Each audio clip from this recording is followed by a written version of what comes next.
Selamat malam, Bung Rocky. Wah, April Somad, Pak Ustadz, enak ketemu. Apa kabar, Bung Rocky? Dipertemukan Sehat? oleh alam semesta ya. Apa kabar? Sehat? Sehat dan enak. Alhamdulillah. Saya ucapkan banyak terima kasih atas kesediaan Bung Rocky. Bung Rocky pernah merubah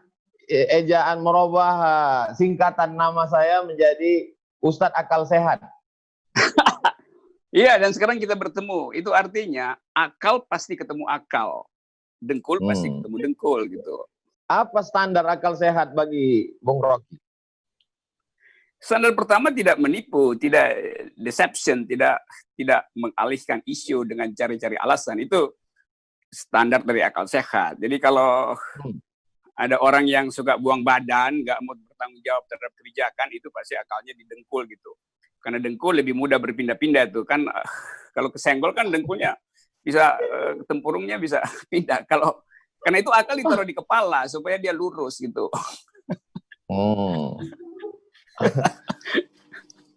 Bung Gitu Rocky, lah. Yes. menonton video Bung Rocky berarti melihat kritik akal sehat. Itu Bung Rocky selama kritik ini ada tekanan, ancaman tidak?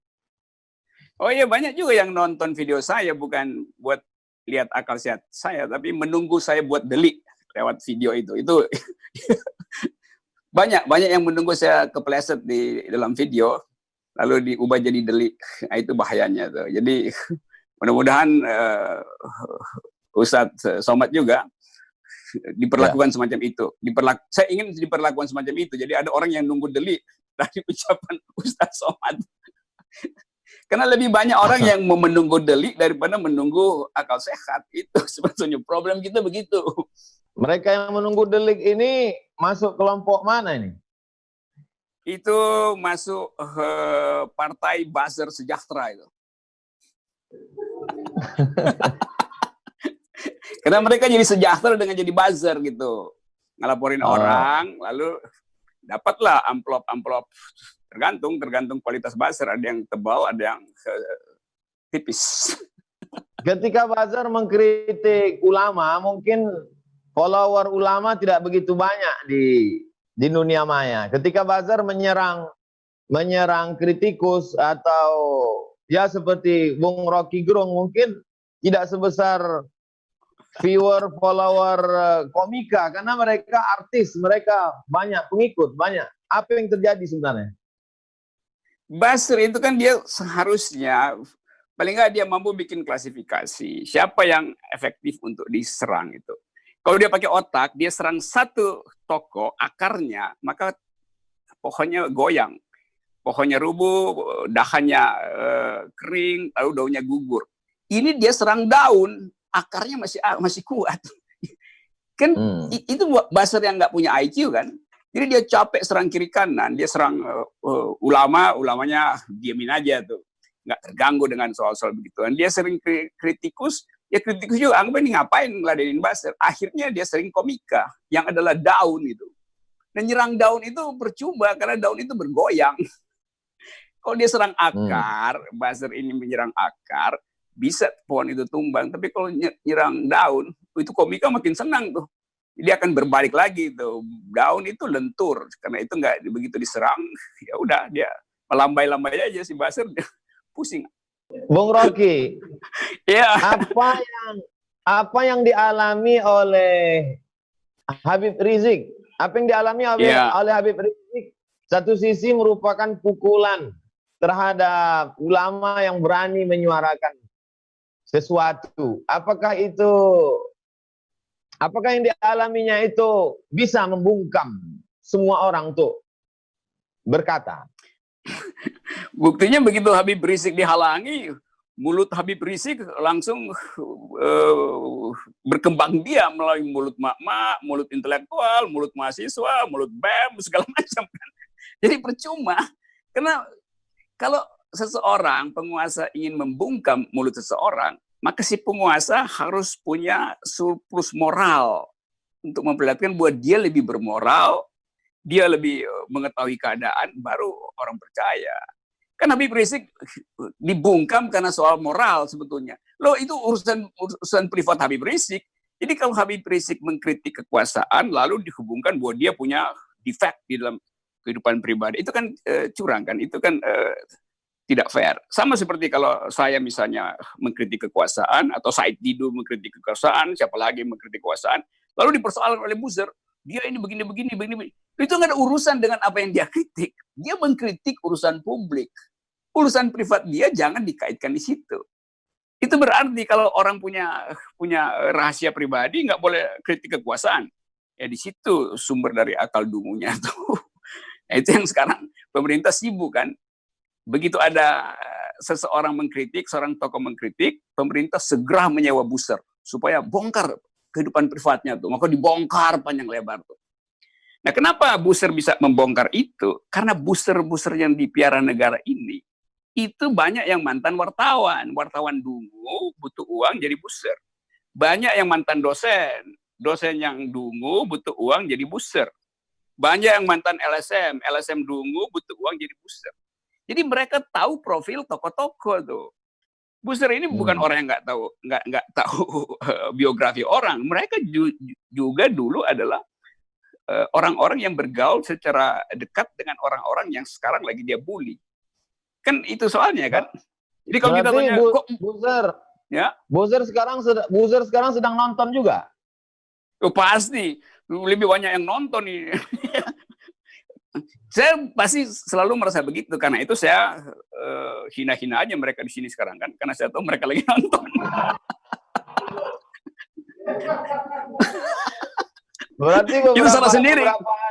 Beberapa hari ini kita siap-siap lah menerima berita baru ya. Itu artinya bagus juga kalau mulai ada kan pembuktian bahwa nanti Abdul Somad, Rocky Gerung bakal dibully setelah ini, itu membuktikan buzzer lagi nonton, bagus juga. Ada usaha untuk melunakkan Bung Rocky. Oh banyak betul. Di antara yang bujuk. Gimana cara yang ditempuh? Wow, mengerikan. Nanti saya WA aja, saya DM aja. Tapi kalau DM nanti buzzer penasaran. Ya buzzer udah ngerti lah kalau saya kasih sinyal DM berarti besok itu dia akan berupaya untuk nyusup menghack ke nomor WA Ustadz Somad itu, atau nomor saya itu udah standar prosedur. Wong WA BEM aja bisa dia masukin dan diambil alih, bagaimana? Twitter saya kan dirampas sama buzzer, sama juga kan. Dan buzzer senang bahwa saya nggak punya Twitter. Dia lupa bahwa dengan nggak ada Twitter dia nggak bisa bully saya. Sementara saya bisa bully mereka melalui forum semacam ini kan. Itulah. Iya. Itulah dungunya mereka ya, Bang Rocky.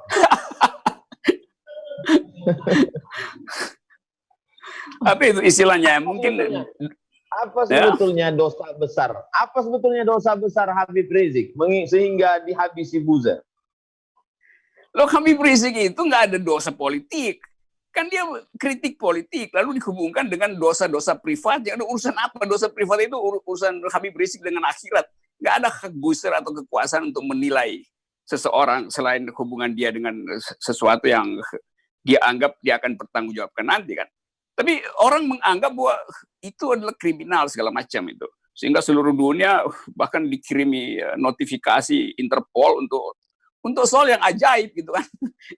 Jadi biasa aja kan Habib Rizik mengkritik. Tapi tentu kita tahu Habib Rizik di belakangnya ada gerbong yang bersiap-siap untuk menjadi oposisi. Jadi dihalangi justru karena Habib Rizik punya gerbong itu. Saya untung nggak punya gerbong, tapi yang nggak punya gerbong seperti saya pun dihalangi, apalagi yang punya gerbong kayak Habib Rizik. Tetap Habib Rizik adalah tokoh politik yang punya potensi untuk menghasilkan pikiran alternatif terhadap penyelenggaraan negara ya. Itu hal yang justru mesti dirawat lah sebagai loyal opposition. Karena Habib Rizik nggak angkat senjata untuk menjatuhkan pemerintah. Ya. Apa bahayanya bagi kekuasaan, Bung Rocky? Kekuasaan yang paling dungu itu kekuasaan yang anti pikiran. Saya setiap hari cuma mengucapkan pikiran. Abdul Somad mengucapkan pikiran, Habib Rizik mengucapkan pikiran, Said Didu mengucapkan pikiran, si Ronald Buton mengucapkan pikiran. Nah, kekuasaan yang takut pada pikiran itu kekuasaan yang nggak punya pikiran. Padahal demokrasi itu adalah pemerintahan akal melalui pemerintahan rakyat. Demokrasi itu mengandalkan argumen. Nah, pemerintah itu sensitif terhadap argumen justru. Pemerintah balas dengan sentimen. Kalau kita mau berdebat, kita pasang argumen secara setara. Jangan saya pakai argumen, yang sana pakai sentimen. Lalu mulai mengeksploitasi keburukan-keburukan orang yang tidak argumentatif. Begitulah watak kekuasaan sekarang semacam itu. Anti argumen, tapi doyan dengan sentimen. Itu ajaib. Kalau Bung Rocky jadi presiden, apa yang Bung Rocky lakukan terhadap pengkritik Bung Rocky? Hari pertama saya beliin empek-empek mereka supaya ya supaya protein otaknya tinggi. Empek-empek kan protein otaknya tinggi, itu aja. Jadi saya akan bujur-bujur itu setiap hari, saya kirimin empek-empek itu supaya Gojek ada kerjaan di masa pandemi. Ya udah, ini ada sembako empek-empek dari Presiden Rocky Gerung begitu untuk para bujur. Lalu dikasih gambar presiden. Tapi saya nggak pakai logo istana, saya pakai logo emak-emak. Itu. Bung Rocky kan akademisi filsafat UI. Apa mungkin setelah populernya Bung Rocky, banyak anak-anak muda kita ingin kursus akal sehat melalui filsafat. Apa sih filsafat itu, Bung Rocky? Filsafat itu dimaksudkan dari awal untuk beroposisi dengan kekuasaan. Filsafat dilahirkan justru untuk menghalangi kekuasaan jadi absolut. Sejarah filsafat Barat begitu, sejarah filsafat India juga begitu. Dalam versi Mahabharata, sejarah filsafat Islam juga begitu. Jadi kita mau agar supaya ada elemen kritis di dalam kehidupan akademis kita. Tetapi kalau kita lihat sekarang, kita lihat universitas besar, UGM, mahasiswanya dikontrol oleh rektor. Rektornya ketakutan mahasiswa bikin aktivitas berpikir yang ada basis filosofinya. Lalu diancam. UI juga begitu, banyak seminar yang dibatalkan hanya karena semacam sinyal samar-samar dari rektor. Kenapa itu terjadi? Karena rektor sekarang adalah bawahan presiden. Jadi rektor-rektor ini selalu kan punya semacam maksud yang terselubung, yaitu mendekatkan pada kekuasaan. Kalau dari reshuffle bisa jadi menteri pendidikan. Maka dia larang orang berpikir. Dianggap bahwa kadang-kala dianggap Anda mahasiswa itu tidak boleh bikin seminar, harus dibimbing oleh profesor. Loh, prinsip universitas, mimbar akademis itu adalah mimbar sivitas akademi, bukan sekedar mimbar profesor kan, guru besar kan. Itu kan alasan rektor aja, bahwa mesti ada guru besar yang dampingi. Siapapun yang punya dalil akademis, dia punya hak untuk naik mimbar akademis. Mau dia mahasiswa, mau dia dosen biasa, mau dia profesor, itu setara, dijamin kebebasan akademisnya. Kalau dibilang itu mimbar profesor, mimbar guru besar, banyak guru besar yang otaknya kecil gitu. Itu di Indonesia banyak gitu kan. Jadi kita ingin kembalikan fungsi dari kampus sebagai supply, penyuplai akal sehat. Nah, akal itu hanya disebut akal kalau dia bisa dikritik. Pikiran hanya disebut pikiran kalau dia bisa dibantah. Kalau saya mengucapkan sesuatu dan tidak boleh dibantah, itu artinya saya lagi berdoa. Doa nggak bisa dibantah. Tapi pikiran itu bisa dibantah. Nah, cara membantah yang paling mudah adalah tampilkan di wilayah akademis. Karena di situ ada metodologi kan. Kan kalau pikiran dipamerkan di pilkada, di panggung dangdut, kan nggak bisa dibantah kan. Karena yang datang kan konstituennya mah tepuk-tepuk tangan aja. Lain kalau pikiran akademis, itu akan membantah. Jadi mimbar yang paling mungkin untuk merawat akal sehat, ya memang mimbar akademis. Dan itu nggak boleh dikendalikan oleh kekuasaan itu. Kampus sebagai pusat akal sehat dikendalikan, dibungkam, ditutup, lalu ini berarti gambaran kematian akal sehat. Akal sehat nggak akan mati.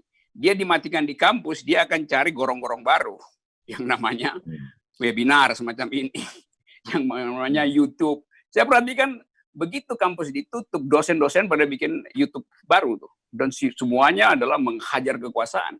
Jadi percuma, ini gelombang akal pikiran ini, gelombang akal sehat, dia nggak bisa dihentikan lagi karena kekuasaan tidak punya alat penghalang. Penghalang dari akal pikiran adalah pikiran. Kalau kekuasaan tidak punya pikiran, maka akal pikiran kampus dan kritisi itu akan melampaui dan membanjiri kekuasaan. Cuman itu. Jadi kalau kekuasaan ingin menghalangi pikiran, nah mulailah dia berpikir juga tuh. Jangan cuma jadi pesuruh, jangan jadi petugas partai, jangan jadi boneka dari konstelasi kekuasaan dunia. Itu artinya orang baca, kalau pemimpin nggak punya pikiran, itu bukan sekedar membahayakan istana, membahayakan bangsa ini. Karena konstitusi menyuruh supaya kita tumbuh dalam pikiran, cerdaskan kehidupan bangsa, itu perintah konstitusi yang nggak main-main. Nah, karena itu kalau presiden misalnya tidak mencerdaskan kehidupan bangsa, dan kita bisa ukur itu secara kuantitatif, itu bisa dinyatakan dia tidak menjalankan konstitusi. Maka ya bisa di-impeach karena tidak mencerdaskan kehidupan bangsa, kan akan jadi tertawaan sejarah. Ada presiden yang di-impeach karena tidak mencerdaskan kehidupan bangsa. Lalu orang mulai berpikir, kenapa dia tidak mencerdaskan kehidupan bangsa? Ya. Tapi kampus tidak boleh bicara tentang impeach. Ya justru itu anehnya tuh. Kampus Fakultas Hukum nggak boleh bicara tentang pemaksulan. Padahal Undang-Undang Dasar mengatur soal pemaksulan. Loh, kampus bicara tentang apa yang diatur undang-undang kan? Kan kampus lagi bicara pasal yang ada di konstitusi, yaitu pemaksulan. Lalu orang bilang jangan ngomong pemaksulan. Kalau begitu hapus dari konstitusi dan pemaksulan itu. Jangankan pemaksulan, konstitusi aja bisa diubah, diganti. Nanti orang larang, jangan bicara tentang penggantian konstitusi.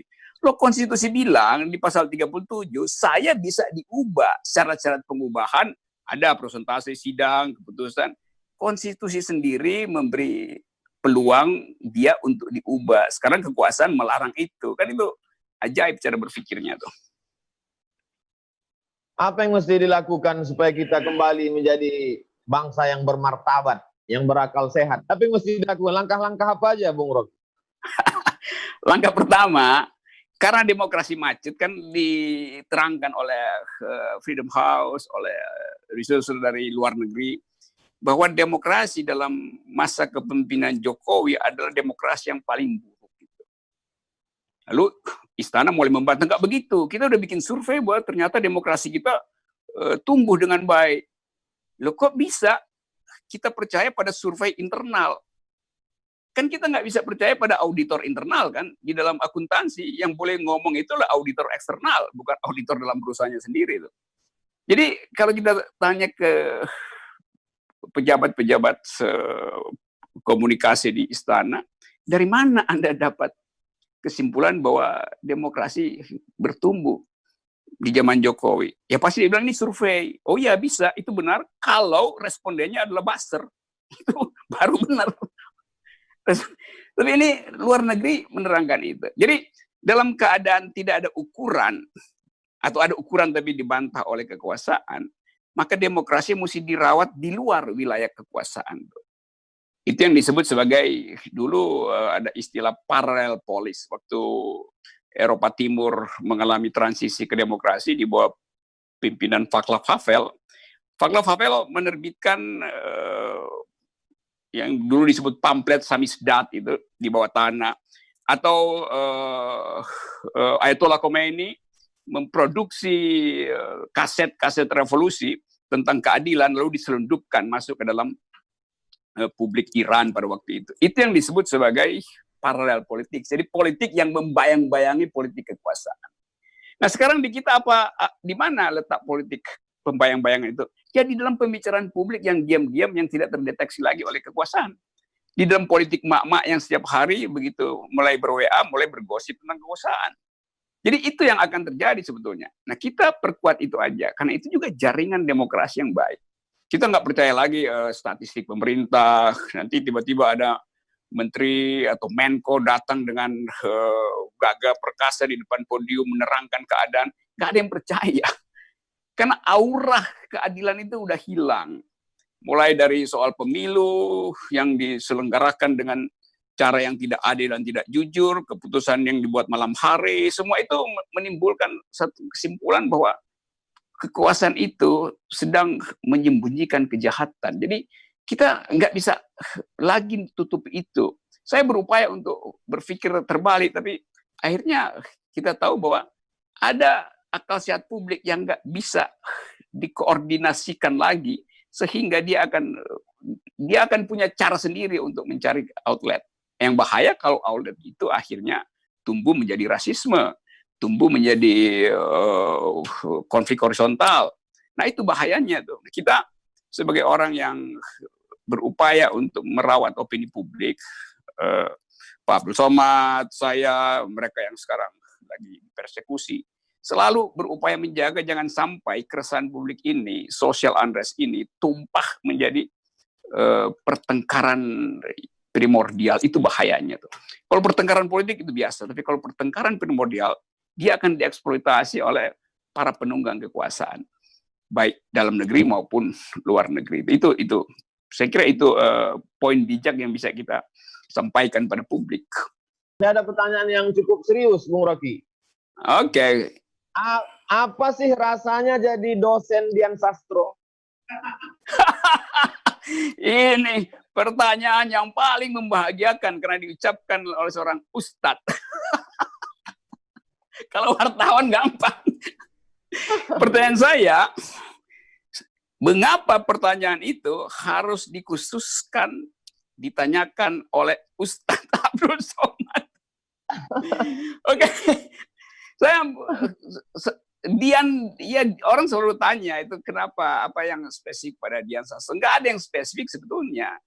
Cuman pada waktu itu Dian Sastro itu public figure, orang yang dikenal di semua stasiun TV, semua mata kamera selalu membuntuti dia. Lalu dia masuk departemen filsafat. Saya kebetulan ngajar di situ waktu Dian masuk. Saya tahu perkembangan intelektualnya tuh. Waktu dia mau bikin skripsi, dia minta saya pembimbingnya. Saya bilang minta izin pada ketua departemen supaya nggak ada gosip gitu, favoritisme. Ketua departemen bilang oke, maka saya bimbing skripsi dia tuh. Selama pembimbingan ya karena dia public figure, ya udah pasti macam-macam perspektif ada. Kemudian masuk hari ujian itu. Ini saya mau terangkan supaya orang juga bisa belajar dari event semacam ini. Waktu masuk ujian, biasanya di UI, pembimbing itu memberi nilai. Nah, pembimbing biasanya memberi nilai yang bagus supaya bimbingannya lulus kan. Yang kedua, ujian itu tertutup. Hanya beberapa dosen yang ada di situ yang boleh ikut. Nah, saya merasa oke, ini banyak isu, maka saya bilang oke, saya mau lawan ketentuan di UI. Saya bilang ujian akan terbuka, semua orang boleh nonton pembelaan skripsinya Dian Sastro. Bahkan pers boleh datang, mahasiswa boleh datang, semua dosen. Itu pertama kali saya terobos aturan itu, karena saya mau bilang harus fair. Kalau Dian nggak bisa jawab, dia akan diolok-olok oleh satu kampus UI itu. Lain kalau tertutup kan bisa saling membahagiakan. Saya bilang buka aja. Benar, jadi itu dibuka. Lalu saya bilang ke Dian dan pada pimpinan Departemen Filsafat, saya bilang, saya pembimbingnya, tapi saya nggak akan kasih nilai. Jadi silahkan kalian kasih nilai. Kalau dia memang bodoh, kasih dia nilai D. Kalau dia pintar, kasih dia A. Tuh. Akhirnya itu disepakati. Itu pertama kali pembimbing tidak kasih nilai. Supaya fair gitu. Kalau kasih nilai siapa sih akan lulus? Karena saya nggak kasih nilai. Saya bilang pada Dian, Anda harus fight sendiri dengan argumen. Hasilnya apa? Sidang terbuka, saya tidak kasih nilai, Dian Sastro dapat A. Jadi saya bilang kalau orangnya pintar, lihat aja kepintarannya, jangan ditambah-tambah dengan variabel keartisan, favoritisme, cantik, segala macam itu tuh nggak ada urusan. Jadi otak hanya bernilai otak, itu poinnya tuh. Dalam politik juga harusnya begitu tuh.